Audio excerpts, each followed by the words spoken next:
Hi, I'm Jim Flick. It's August 12th. I'm here in Chicago at the WealthCounsel Symposium. I just completed my presentation on adding business succession planning into your law practice. One of the reasons we decided on this topic is many attorneys are looking to diversify their planning. Estate tax planning practices are on the decline due to a variety of reasons: changes in probate law, increased federal tax exemptions, and competitors like LegalZoom.com and other alternative providers. And working with business succession planning is a natural extension of most trust and estate attorneys' practices. I learned to enjoy working with business owners back when I worked as an accountant. I had an opportunity to work with publicly held corporations and family-owned businesses, and I found it more interesting and rewarding to work with the business owners. I compare it to working with a renter versus a homeowner. The homeowner just cares a lot more about the property. What we talked about today was some of the special skills and training that a trust and estates attorney that wants to expand into business planning would need to experience.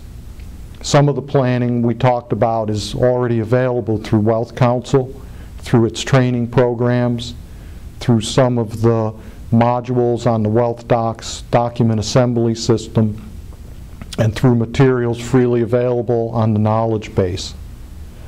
Once we went through the skills that are required, we talked about how to market your business planning, the different options that are available to attorneys, which seem to work best, and which don't work quite as well.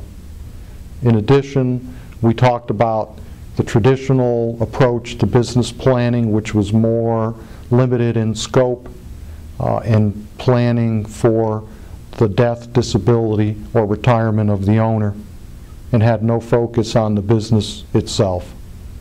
We compared that to the new modern business exit planning platform that was introduced about 7 years ago. Typically they have a multi-step program, and it's a comprehensive approach to preparing the owner in advance. It allows us to increase the value of the company, to ensure the company goes to the new owner that the business owner selects, to make sure we enhance the value and the return, retain key employees that will be important for the future of the company, and make sure that the owner's estate planning integrates with the business plan. We talked about which of the two methods, the traditional method versus the new, more modern method, might be appropriate, and how an attorney can decide which method works best for them. It involves a decision on to how much time, commitment, marketing, dollar commitment that attorney is willing to make. I believe that this will be a good area for planners in the future, and particularly when the economy improves in the next year.